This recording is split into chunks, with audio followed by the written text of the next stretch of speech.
Despite a harsh Christmas lockdown, there was time for celebration as 2021 was ushered in.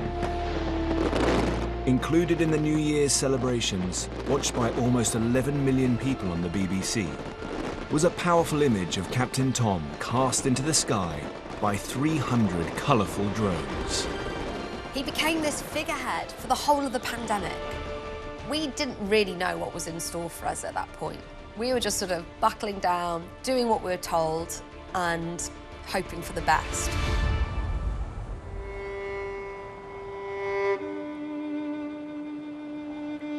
But sadly, later that month, Captain Tom was admitted to hospital after battling pneumonia and coronavirus. If you've got a relative who is 100 and they're admitted to hospital at any time, sadly, you should prepare yourself for the worst. Well, I spoke to the family last night, and all I can say is Captain Tom Moore has been an inspiration to everybody in this country. He'd been a ray of hope when the situation was hopeless. The nation was right that it checked itself and it feared that we were coming to the final chapter of the life story of Captain Tom.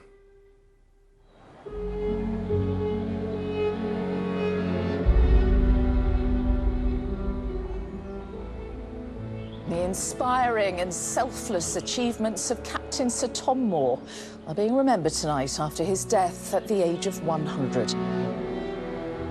His foundation will continue his good work with his old-fashioned, resilient mantra, "Tomorrow will be a good day."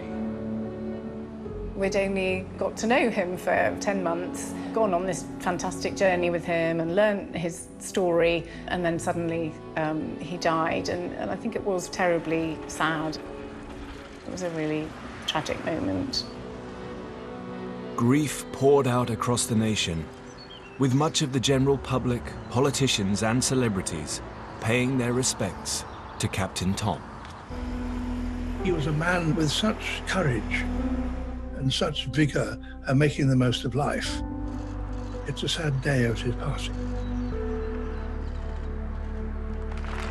There was no ego whatsoever, and he thanked everybody. It was that era of politeness. There were calls for it to have a state funeral.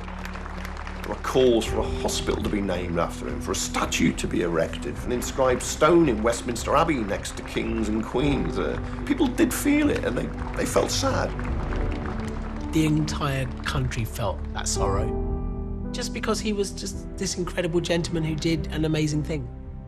And we were all so grateful to him for it, not just because of the money he raised, but because of the effect he had. I see that as the end of the story. That was the end of the Tom story, and it was the start of the darker story that we're dealing with now. Attention soon turned to the Captain Tom Foundation. His son-in-law Colin was appointed as a trustee of the charity. Captain Tom's son-in-law, Colin, is a trustee of the charity. But he also has this company club, Nuke, which is getting the book money, which the family is keeping. If you're a trustee of a charity, there's a fundamental principle that you're not supposed to benefit from that. You're there as a volunteer, you're there to do good for the charity and to act in the charity's best interests. You have to be very careful in your decision-making as a trustee to manage that conflict of interests.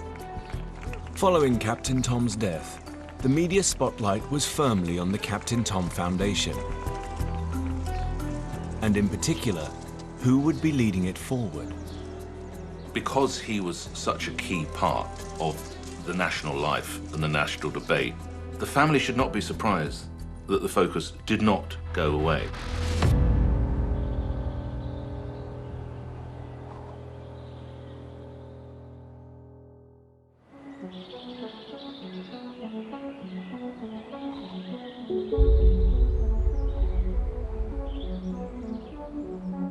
With a background in business coaching and working for premium designer brands, Hannah Ingram Moore was put forward for the role of CEO by the independent trustees of the Captain Tom Foundation. But the process wasn't straightforward. Because Hannah Ingram Moore is the wife of a trustee, her husband Colin, she's a connected person, and you need to go to the Charity Commission for consent. The Charity Commission is the regulator for charities in England and Wales. They initially rejected a request for Hannah's salary to be the equivalent of £100,000 a year, as it was neither reasonable nor justified.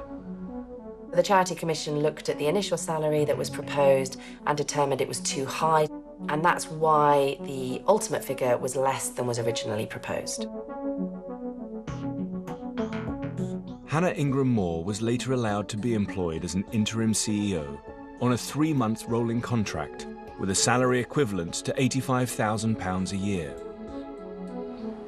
The charity was meanwhile instructed to continue seeking a new chief executive from a wider pool of candidates and with an open recruitment process. People often get very concerned about salary levels within charities. The reason that the public care about this, of course, is that they want their money to go to a good cause. Hannah Ingram Moore has since claimed that she was not privy to conversations surrounding the figure of her salary. It was a topic of debate in her sit-down with Piers Morgan. The independent trustees came to me and said, would I be prepared to do that job? And I said, yes, I would be prepared to. They went away and benchmarked salary. I didn't ask for anything. If you'd had a background of running charities, it's far more justified, but you didn't. And so the public were like, hang on a second, she's getting 100 grand of our money to do this. Firstly, I was never offered 100,000. I was offered what they offered me in the end, which was not 100,000. Well, in the end, they did a deal to pay 85 because that was what the Charity Commission were prepared to accept. Yes. You did accept 100,000 originally because that was put forward to the Charity Commission. I didn't ever accept 100,000. Well, that's what they put forward. Yeah, but I didn't know they were going to offer me 100. I wasn't part of that discussion. With concerns growing over the foundation's accounts and governance, the Charity Commission opened a case into the Captain Tom Foundation.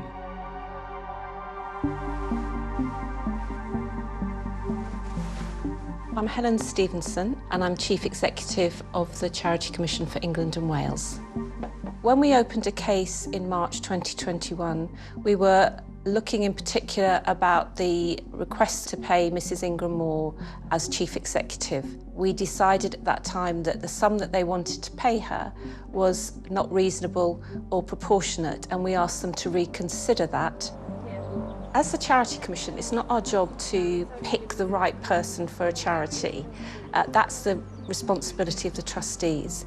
But we feel that where a charity can recruit from a wider pool of candidates, then it can make the best decision for its charity and for the people it's there to serve.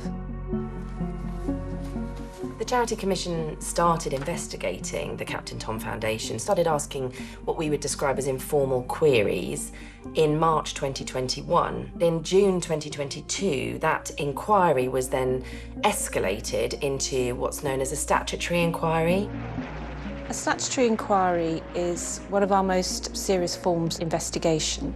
We're looking into whether or not the decisions the trustees took were in the best interests of the charity, whether or not there was misconduct or mismanagement, and I don't make any apology for making sure that we do it in a considered, thoughtful and fair way. Concerns were also raised about £50,000 worth of consultancy fees that the Captain Tom Foundation paid to the Ingram Moores businesses. But the Charity Commission was ultimately satisfied that they were legitimate and reasonable reimbursements. The opening of a statutory inquiry is not a finding of wrongdoing. What it means is the Commission is investigating concerns and that there might be a finding of wrongdoing. Where you've got close connections between businesses owned by founders or trustees, the Commission asks a lot more questions.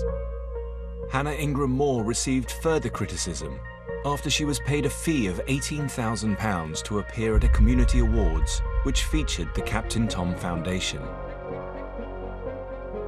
These were big numbers, £18,000 to turn up for one day.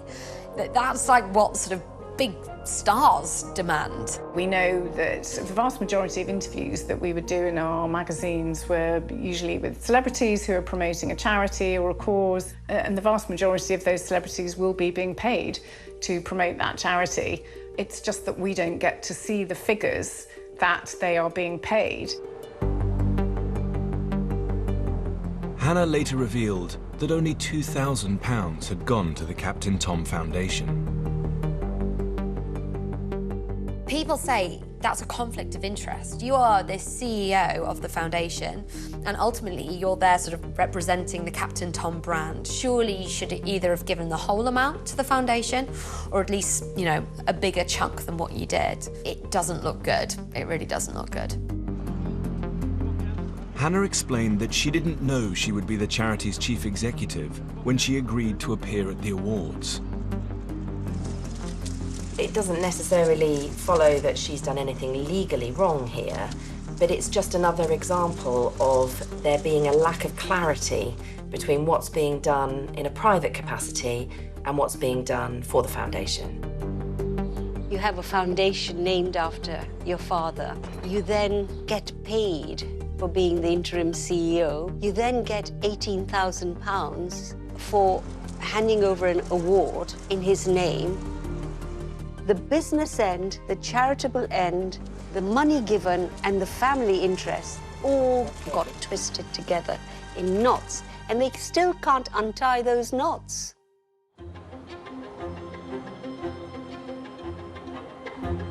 Despite the ongoing moral and ethical accusations, plans were underway to expand the Captain Tom Foundation. A planning application goes in to build a small sort of memorial museum to Captain Tom in the grounds of Hannah Ingram Moore's home. This planning permission is granted.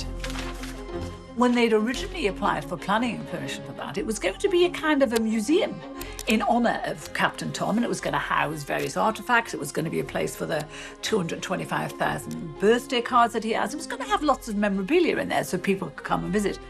What gets built is not very close to what's applied for. What we end up with is effectively a home spa. This has become a very British scandal, where you have the hero of COVID and his family tarnishing his memory with a row over a spa. I'm afraid they've cast a cloud over a remarkable man.